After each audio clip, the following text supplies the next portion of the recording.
Good morning, everyone. I'm excited to have you with me today for our webinar, Finding You in 2022. Thank you for joining. I'm Johanna Dunlevy, the Wellness Manager, and if you join our monthly webinars, you might be familiar with my name or my voice because I'm typically the moderator when we have other presenters, but today I'm both. So as both, I will just ask for your patience if I need to respond to anything in the chat that comes my way. Occasionally people will ask questions about audio or maybe viewing, and so if I have to pause to respond to something in the chat, thank you for your patience in advance. Otherwise, if you have a question that you'd like to ask, please enter it into the chat and then I will get to all of those at the very end. So finding you in 2022, this is a topic that I thought would be interesting to run with for our first webinar of this new year. And I'm sure I'm not the first to wish you a happy new year, but we are 20 days into this new year, so pretty much in its infancy.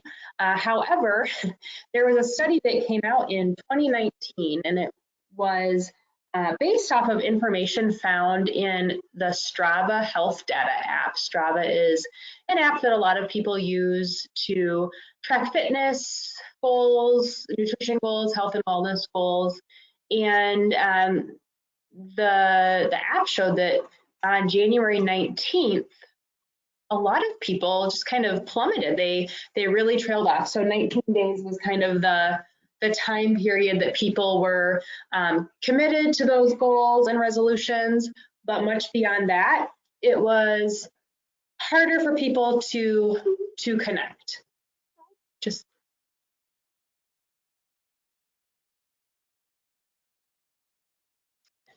So if you are still working on your New Year's goals and resolutions, congratulations, you made it past January 19th when a lot of people call it quits. And if you have kind of changed the course of your plan, that's okay. I'm here to give you some ideas and hopefully some inspiration and motivation to get you moving. So my question for you today is, how are you taking care of yourself? So think about that. How are you taking care of yourself? I can tell you that I am taking care of myself by I'm going to bed a little bit earlier. I feel like I'm getting sick, and I know that sleep is very important to kind of fight off any illnesses that are coming my way. And so the last couple of nights I went to bed quite a bit earlier than I normally would. So how are you taking care of yourself? And you probably have something that comes to you right away when you ask yourself that question. If it's harder for you to answer this, then I say that would be an aha moment for you. If you can't come up with a way that you're taking care of yourself, I want you to focus on that as we move forward. So a quick overview of what self-care is, because self-care is taking care of yourself, but there are two definitions that I want to share. One is the practice of taking action to preserve or improve one's own health. And the other is the practice of taking an active role in protecting one's own well-being and happiness, in particular during periods of stress. So these two definitions are similar but different. They both have the word practice, and I like to focus on that because many times the ideas that we have for healthier living, they take practice. There are things that are not going to come naturally, or they may not come naturally, at least immediately, but over time, they seem to become more habitual or more of a practice. So self-care is a practice. You have to be mindful and intentional. And really the end goal is you are doing something to preserve or improve your health. And I like how that last definition says, in particular during periods of stress. So are you taking care of yourself? You likely set some kind of goal in the new year. A lot of people do, right? A lot of people set goals or resolutions, and you might have more than one. Over my years as a wellness professional, I've worked in a variety of settings, and I've worked with individuals who have set really big goals, and some of those individuals were successful in reaching them, and many times the individuals I was working with one-on-one were not. And so I want you to think about some goals you've set for yourself in life They could be related to your career. They could be related to finances. They could be related to health and well-being, whatever it might be. What are those goals, or what were those goals? Did you reach them? And what were your takeaways? What was especially helpful about that goal? And maybe if it was a goal that you didn't reach or meet, what might have been the cause behind that? So goals are things that people often set in this new year. And so what is a goal? By definition, the end towards which effort is directed, or the terminal point in a race. So with the first definition, the end towards which effort is directed, I'm going to use a very common wellness goal. And a lot of people set a goal based on weight loss in the beginning of the year. So I'm going to use this as an example. I would like to lose 20 pounds by June 1st, 2022. That might be someone's goal. So the end towards which effort is directed, the end state or the end goal is to be 20 pounds less than you are today, or that you were on January 1st. And that effort that's directed towards that goal, that is the important place to really focus on. It's not the 20 pounds that you want to lose, or it's not the cigarettes that you want to quit smoking, or the miles that you want to build on your, put on your shoes or on your treadmill. It's those efforts that you make towards it. A lot of people don't use the word goal. Some use aim, ambition, aspiration, dream, idea, intent, objective, purpose, target, resolution. There's so many different ways to describe a goal. So, some people really connect with purpose. So, my purpose is to be healthy. My purpose is to have a good balance between my work life and my family life. My purpose is to give back to others. So if goal isn't a word that clicks with you, if goal in and of itself just seems daunting or unmotivating, then maybe it's purpose, maybe it's a dream and ambition. So it doesn't always have to be labeled as such a goal or a resolution. And I'm going to focus today on this idea of creating habits instead of making resolutions or setting goals. Ultimately, it's important to have kind of that end state in mind, but the habits that we focus on and create along the way are really kind of the keys to our success in reaching those goals and resolutions. So think about that. Do you have habits? Because a lot of times people associate habit with something negative. So I'm going to use an example. He has a habit of interrupting people. She has the habit of biting her nails. So habit can be something that's very negative in many ways, but habits can be just as good as they are not so good. So you could have a habit of carrying a water bottle with you everywhere you go, just like you could have a habit of interrupting people, right? So a habit isn't always something negative, but I think a lot of times people view habits as negative. So health habits, healthy habits, creating those habits. I want you to think about that. What are some of your habits? And how can those be plugged into whatever that bigger ambition is? So little habits add up. I'm going to share some ideas with you that will get you thinking about maybe what you're doing or what you could be doing to build habits.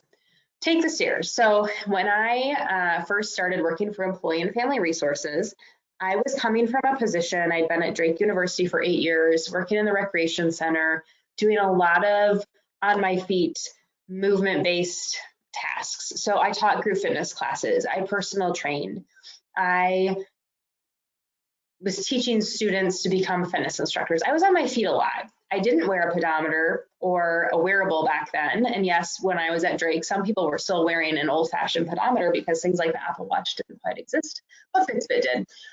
I wasn't wearing any kind of wearable device. I would be interested to know how many steps I was getting each day. When I left that position and started at EFR, I knew I was moving out of a role that was active and into a role that was more sedentary and desk-based. And one thing I committed to was taking the stairs. So we're on the 6th floor of the Insurance Exchange building in downtown Des Moines. And I enter on the skywalk level, coming off of the parking ramp. And I remember just from that first day saying, I'm going to take the stairs. And now it's kind of a joke. Like if people walk out with me, they know that I'm going to take the stairs, not just up, but I take them down as well. And for me, it's a habit. I like to take the stairs. It's a found moment of getting my heart rate up, exercising. I personally like, moving versus standing and waiting for an elevator to open. standing and waiting in an elevator as it takes me up to my office. So take the stairs could be a little habit.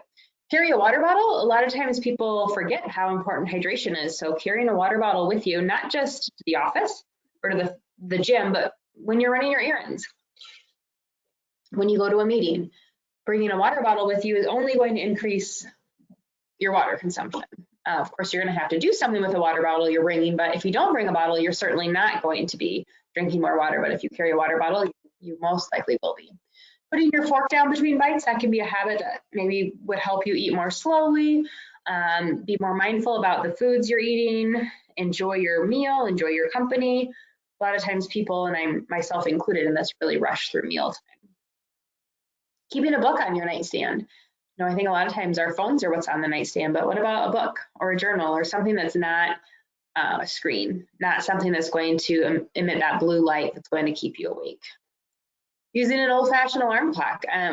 This one might surprise you, but really it makes you less reliant on your cell phone. And if you're like most people, you're using your cell phone for your wake-up call every day. And then what's the last thing you look at before you go to bed at night? Well, probably your phone, because you're making sure your alarm is set. And what's the first thing you look at when you wake up in the morning? Your phone, because that's where your alarm is. So using an old-fashioned alarm clock could be a way to, get you less dependent or reliant on your digital device. Stand up when you're on the phone. I know someone who stands up every time they send a text and every time they go to read a text. And this was just an example they gave of, they were trying to basically get more movement and also be more mindful of their digital device dependency, I guess you could say. And so they said, I'm just going to stand up whenever I send a text, and I'm going to stand up whenever I read one. And they realized, wow, I'm standing up a lot, I'm doing a lot of texting. So again, little habits, they can add up and they can make those aha moments happen. Snack on fruits and vegetables. A lot of times people have sweets or treats on a counter and a candy bowl, whether it's in the office or at home. But what about if you had a bowl of fruit and that's what you snacked on? So little habits add up. Do any of these resonate with you? If so, I'd love to see you adopt them. So when we go back to this idea of a goal or a resolution, this is kind of that linear path. You set a goal, make a plan, get to work, you stick to it, you reach your goal, and everything is, happy, right? If only this were true, right? I wouldn't have a job probably if organizations and individuals could set goals and take those next few steps to reach their goals, and they're healthy. They're achieving all of their goals and they're meeting their benchmarks. But that's not how it works. It's not a linear process. A lot of times we set a goal, but we don't make a plan. So we go from setting a goal to working, and then because we didn't make a plan, it's hard to stick to. Sometimes we set a goal, we make a plan, but we never get to work. We procrastinate it. And sometimes it takes a long time to stick to it before you reach your goal. And I think that's an important component of setting realistic goals and timely goals, because if you're looking to do something that's really grand, but it's going to take you a couple of years realistically to accomplish it, are you going to be able to stay motivated that long? Would it maybe be best to set small incremental goals over the course of every 3 months or every 6 months to ultimately reach that end state? So just kind of thinking through, again, the past reveals a lot about us in terms of our habits, our motivators, our barriers. Have you ever been able to kind of go from setting a goal, planning it, working on it, sticking to it, and reaching it without any hiccups? And if the answer is yes, oh my gosh, share that, think about that, use that to help you as you set future goals. If the answer is no, think about that and think about ways that it, didn't work out for you. So let's talk about resetting your mindset. We're going to talk about thinking what you can do versus what you can't do.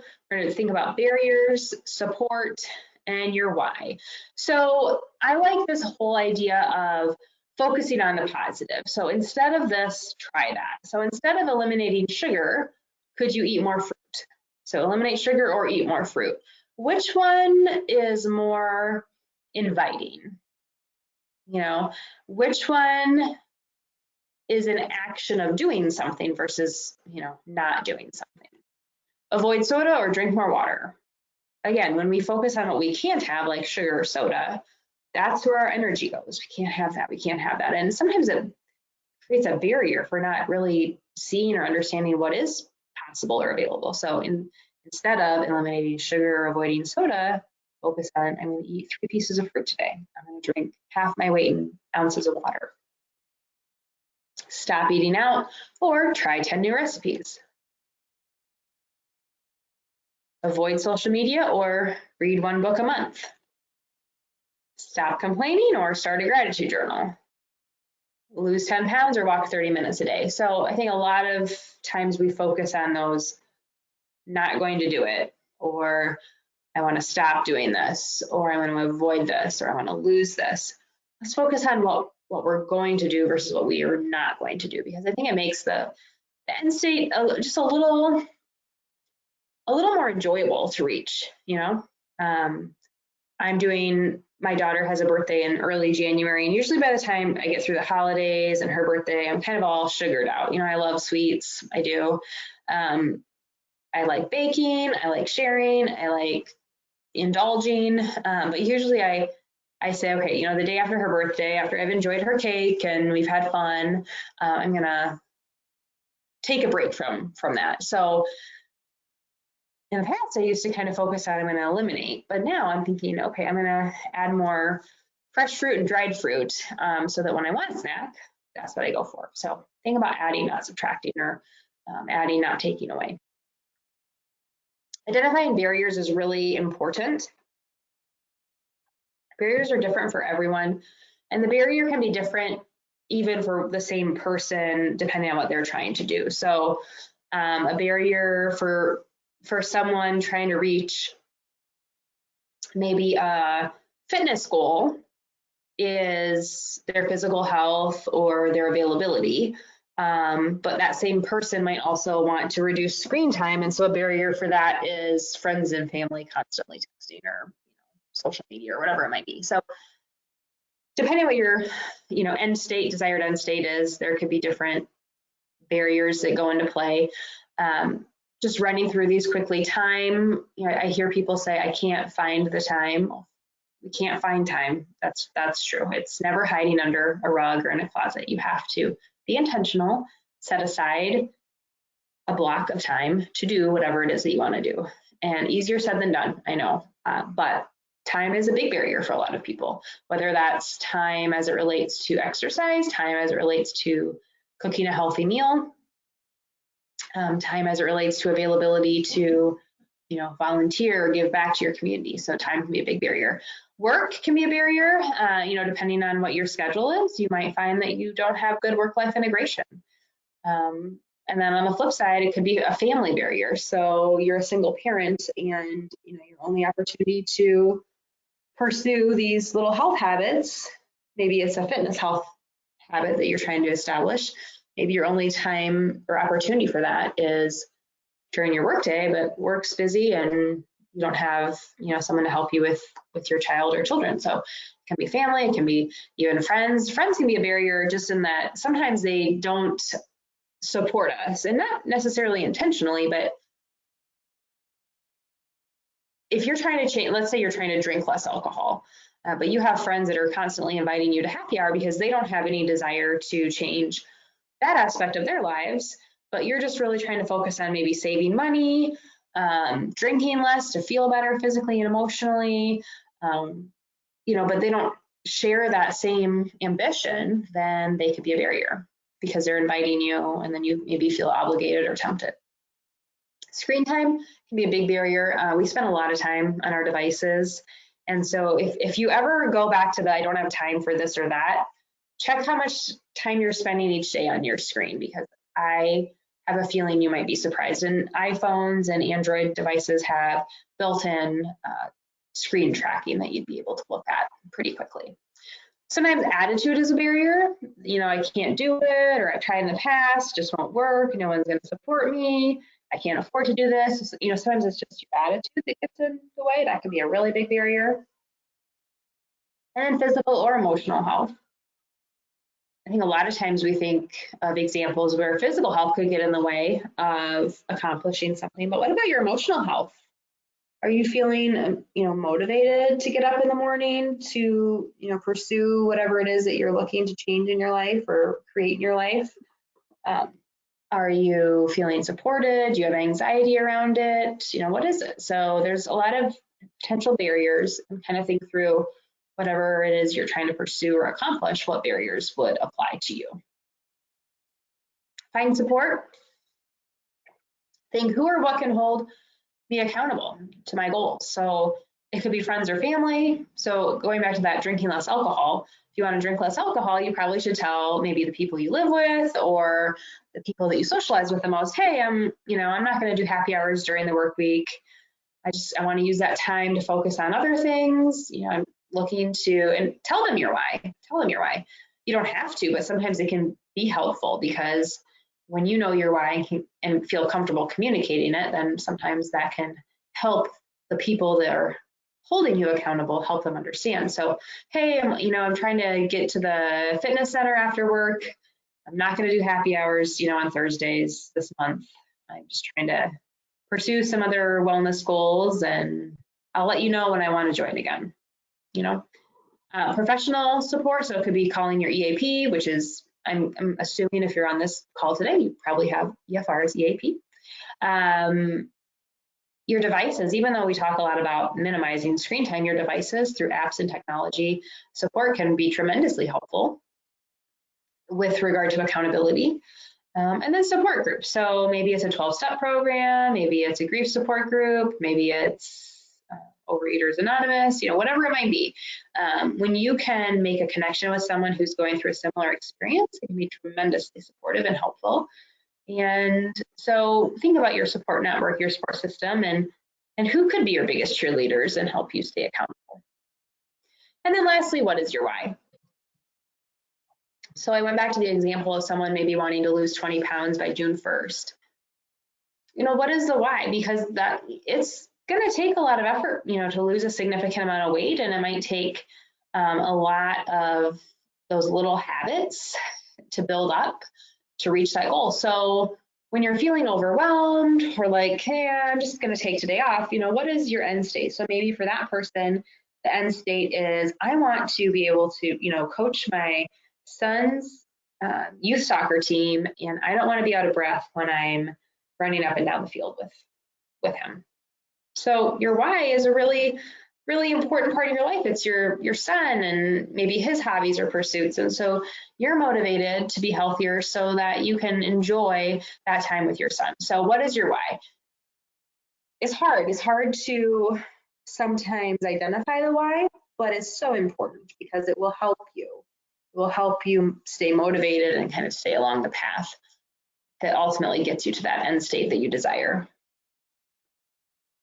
I would say don't forget to write it down. I think writing things down, old-fashioned. A lot of people take notes in their phones and tablets and computers, and that's great, but write it down. So when I was in college, this was over 20 years ago now, it was exactly 20 years ago. It was 2002, and my goal was to become a group fitness instructor. And I signed up for the course. It was a semester-long program where we would train, and then the following semester you would get your own class or two. And it was a big time commitment. And I would go every Friday afternoon for 3 hours to do this training.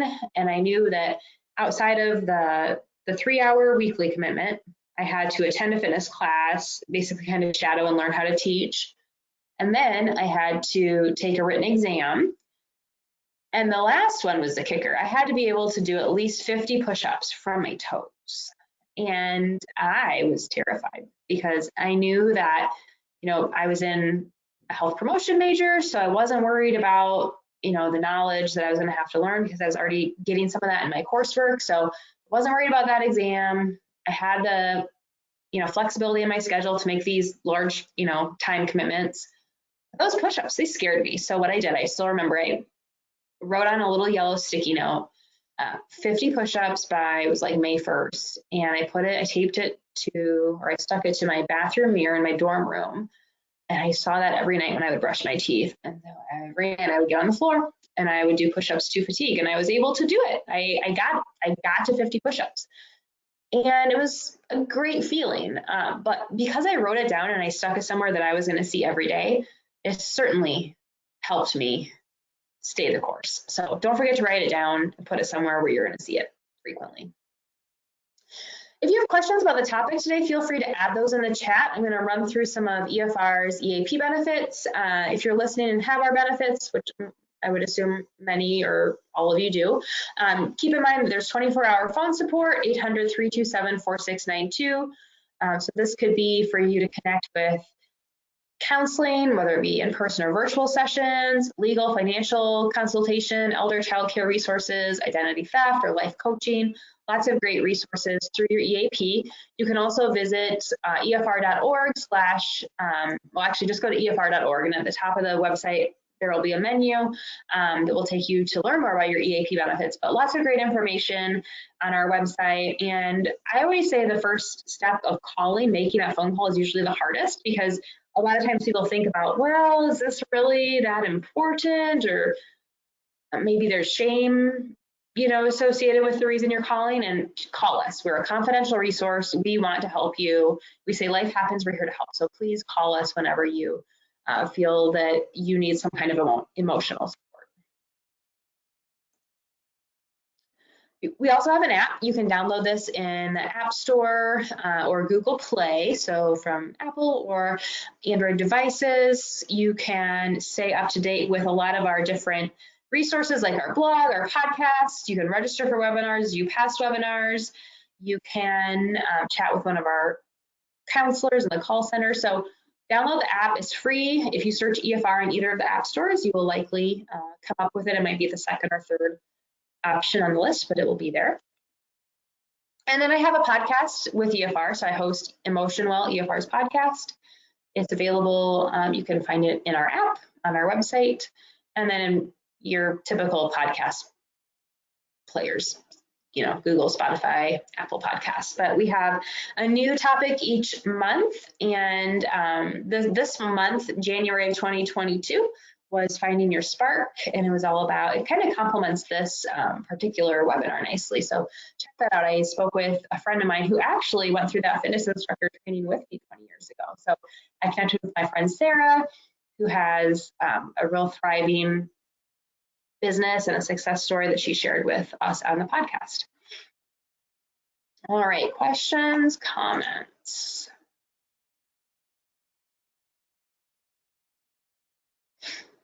All right, so I'm gonna answer, there's 3 questions that are similar.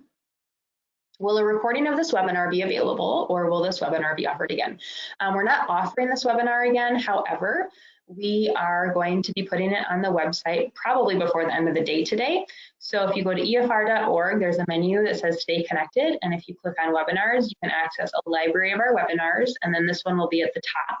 So my plan is to get this on the website by 4 o'clock today. Save any technology hiccups. And we don't share our PowerPoint slides, but the recording will be on the webinar, or excuse me, the recording will be on the website. It's hard to, I shouldn't be reading and talking at the same time. And then someone asked, what was the app you mentioned at the beginning? And I don't know. I'm gonna, if you wanna be patient for a moment, or please be patient. Let me see. An app that I mentioned at the beginning. Would that have been?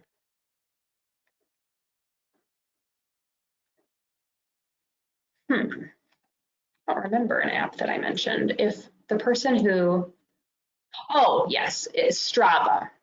Strava, S-T-R-A-V-A. Yes, I mentioned that in my story about how January 19th was a big quit day. Strava, yep.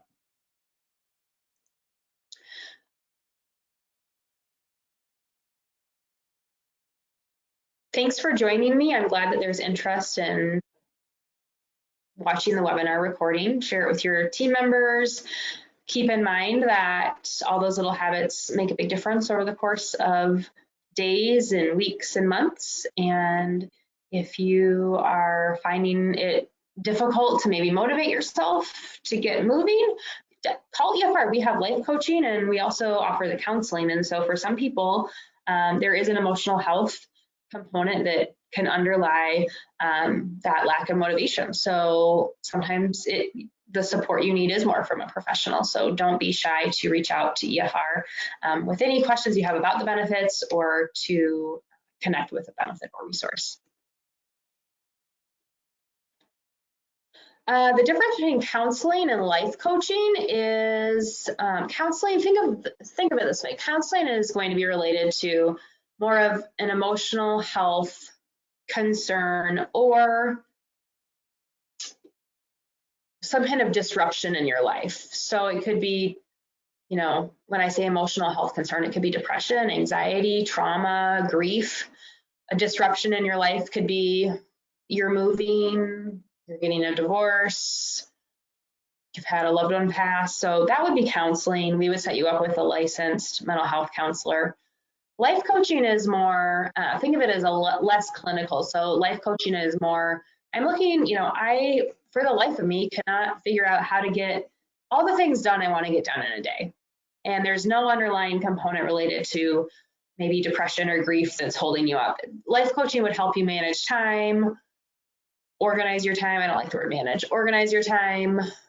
Maybe you have career aspirations and you just want to talk to someone and have someone help hold you accountable. So it's life coaching is more of just kind of those things like, hey, I want to communicate better. I want to improve my time organization skills. I want to, I want to set career goals. So counseling is more clinical and then life coaching is not. So when you make the call, we ask questions to figure out what would be the best route for you to go. But that is a good question. Thank you so much, everyone, for joining. I wish you all the best in this year, and we will be back in February with Lars Peterson. I think I can't say for certain what date it is, but it is on the website, and we're talking about feelings and emotions. And I have one more question I'm going to answer, and the question is, can family members sign up for the app? Absolutely. You actually don't need to have our benefit to get the app. You just go to the App Store and download it. And along the lines of family members, you and anyone in your household have access to our benefits. So you and the people you live with can access EFR's resources the same way that you, the employee, would. If you have a child under the age of 18, you can call on behalf of them. If you have a child that's 18 or older, they have to call on their own because they're adults, and we, follow the same guidelines that any kind of healthcare provider would as it relates to HIPAA and making sure that adults are making that call on their own. But if you have a child under 18, you can call with them or call for them. Thank you, everyone. Take care.